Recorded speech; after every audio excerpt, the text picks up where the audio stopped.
Hey everyone, just making another video here to help you with the next lesson on Go Math, which is solving two-step inequalities. This is a lot like solving two-step equations, except now we're just dealing with inequalities. So I'm going to go through a couple of these examples. Just make sure whenever you do the interactive student lesson, you watch the video, you play this video, you work on the next thing here, which is another little set of videos. It shows you how to solve some of these equations, or sorry, some of these inequalities.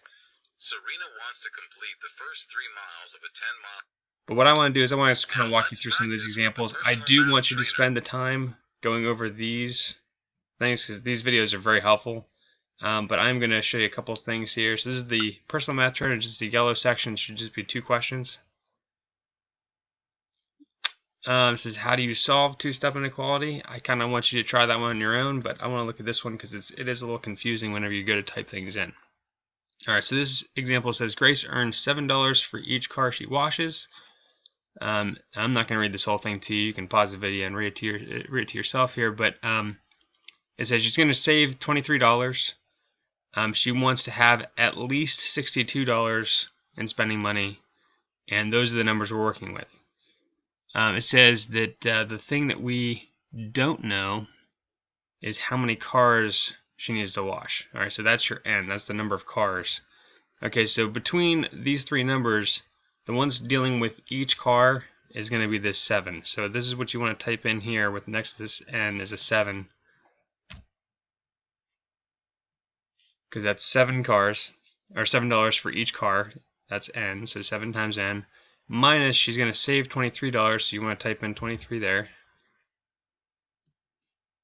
And then that is going to be greater than or equal to how much money she wants to have. So she wants to have at least $62, meaning that this number over here could be $65. $65 is at least $62. That means 65 is greater than 62. It could also be $62. $62 is at least $62. So it could also be equal to, which is why that inequality is the way it is. I'm actually going to write this over here so we can kind of work it out because they don't really give you a lot of room to work there. So hopefully you have a paper and pencil. But I got 7n minus 23 is greater than or equal to 62. Alright, so what we're going to do, we got to solve this inequality here, is I need to draw a line down the inequality. And draw a line down there. And again, you want to try to get this n, whoops. I'm going to get that n by itself. I'm going to get this by itself. In order to get this by itself, you got to get rid of the 7, you got to get rid of this minus 23. We're going to get rid of that minus 23 first because that n is being multiplied by 7. That's one of the last things we're going to do. So let's use a different color here. So it says minus 23 on this side. I want to get rid of it on this side, and I want to move it over here on the right. So we're going to do the opposite. What it says, the inverse of subtracting 23 is adding 23. So I'm going to do that to both sides. On this side, this is going to go away. Those are they're inverse, additive inverses. They're going to go away. So we're going to add these two things up. So that's going to give us 85. This inequality is not going to do anything. It's going to stay the way it is. We're not multiplying or dividing by a negative, so it's just going to stay where it is. And I still have this 7n on this side. Alright, so in order to get rid of this now, we need to get rid of this, this 7. Because right now it's on the n. I want the n by itself, so we need to move the 7. Right now this means multiplication. Because it says 7n, that's 7 times n. So to get rid of it, we have to do the inverse operation, which is divide by 7. So we're going to divide by 7. We're going to do that to both sides to get rid of the 7. 7 divided by 7 is 1. Those are gone. N is still over here. I did divide by a number, but that number wasn't negative, so we're not going to flip the inequality at all. It's going to stay exactly the way it is. And we're going to have to do 85 divided by 7. Now, in this case, this is going to be kind of weird. Well, we're going to have some sort of mixed number here. Okay, so let's do this. We got 85. We got divided by 7. 7 goes into 8 once. It gives us a remainder of 7. I'm sorry, 7 with a remainder of 1. We're going to drop the 5. So 7 goes into 15 2 times. It gives us a 14 with a remainder of 1. Okay, so that means this answer is going to be 12 is your whole number, 1 is the remainder, and 7 is going to be the denominator because that's what we divided by originally. So this is my answer. Now we got to type it into this little box here. So just do not forget this inequality because they do want the inequality there. So it says greater than or equal to, if I can get back over here, greater than or equal to, we got 12, to type that in, 12, and then you're going to have to click on this little fraction thing here. So that's going to be 1 and then a 7 down here. Alright, so it says the solution to the inequality is n is greater than or equal to 12 and 1/7. That means you have to wash at least 12 and 1/7 cars. So you can't just wash 12 cars because that's not going to be enough. There's a little bit left over, so we're going to have to wash more than one car, more than 12 cars. We're going to have to wash at least 13 cars to actually get the money we need. Check answer. Well done. Alright, so when you're done with this one, you're going to hit submit. Actually, you're going to get done with the first question first, and then you're going to do number 2, which looks like this. You're going to hit submit. Well, in this case, it says you haven't answered all the questions. I'm just going to hit yes for right now. So it's going to tell you what we got here. Moving on. It's going to kick us back out to this screen. You're going to do the red one now. Now try your homework on your own with the personal math. And we're going to click on this.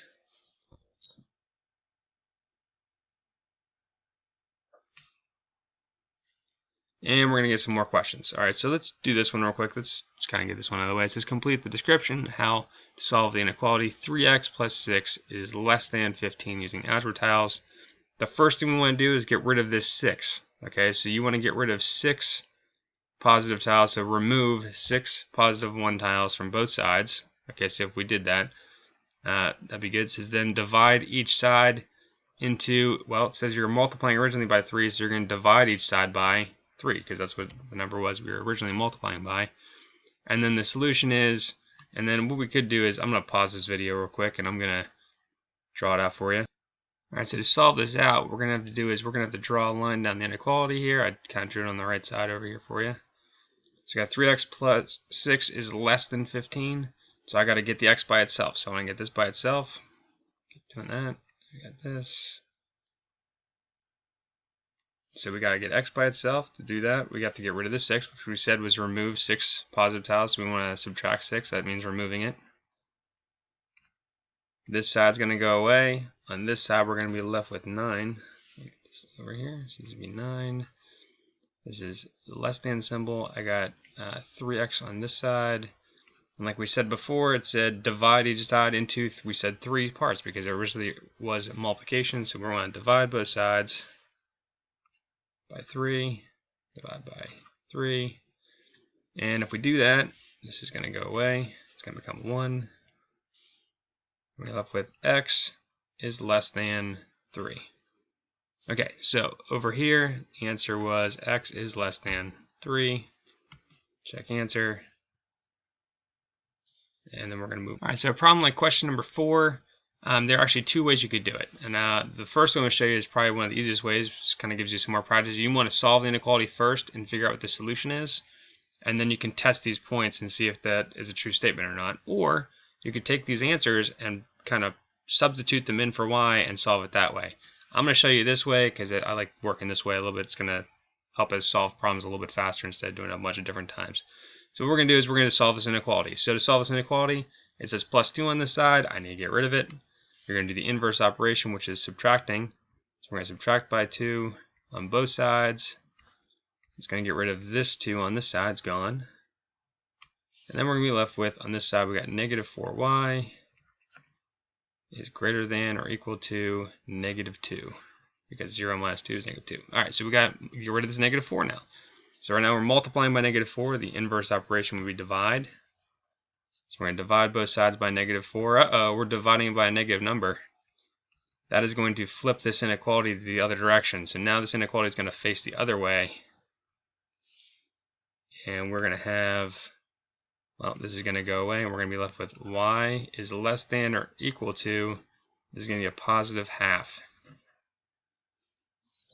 Alright, so now if we look at our choices, it said first choice is 1. Is 1 less than or equal to a half? Well, 1 is not less than a half, so 1 is not a correct answer. How about a half? It says a half is less than or equal to a half. A half is equal to a half, so that actually does work. And y equals 0 is 0 less than or equal to a half. That is also true. 0 is less than a half, so that's what we're going to choose. And then you're just going to hit next. Alright, so we're going to do a different one. Okay, so you also have several problems like this where you're going to have to type in an answer. I actually did you a favor here. I'm actually going to solve this one out for you, and then I want to show you how you're going to type this in. Okay, so with this one solved out, I kind of showed you what you do. You'd subtract 9 from both sides, you divide both sides by -3, and then you're going to flip the inequality because you're dividing by a negative. But when you type this in as an answer, t is less than or equal to 7, you're going to have to come over here. You're going to have to type in the letter t. You're going to choose the inequality you wrote down. You're going to type in the 7. You're done with the inequality. Now you just have to graph it. So you click here. You're going to click on the 7, which should be directly between the 6 and the 8.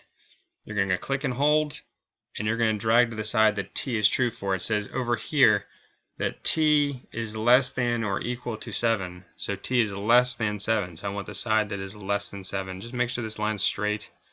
If it's kind of crooked or really crooked, it might mark it as incorrect. Get them checked. Whoops. Looks like that's not what I need here. Let me see here.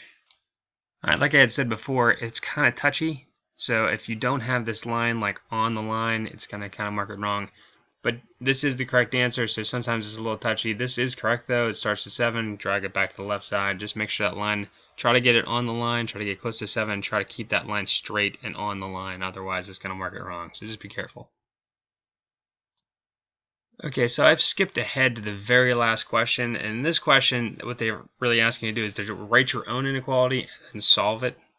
So I'm going to help you with this one. So it says to pay for an international swim competition, the team is holding a fundraiser. Each team member must earn at least $2,000 to cover the cost of the trip. Okay, so at least $2,000 is the goal. Okay, so that means I need to earn more than, something that's more than or equal to $2,000.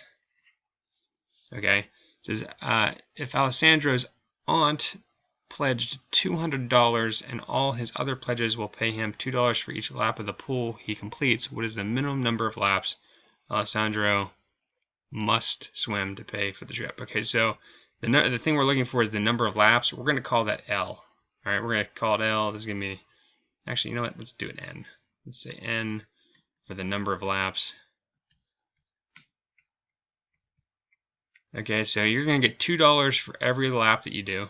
So 2 times N, you're going to get $2 for every lap. And then this is the aunt pledged $200 already, so that's going to go towards your total. So we're going to say plus $200. And this is your inequality. Okay, so I'm going to have you try to solve this inequality and then give the answer we're looking for here. Just make sure it's enough laps to pay for what he needs. It needs to be equal to $2,000 or more than $2,000 for it to be okay. So you can draw your line and solve the inequality. And good luck with your assignment.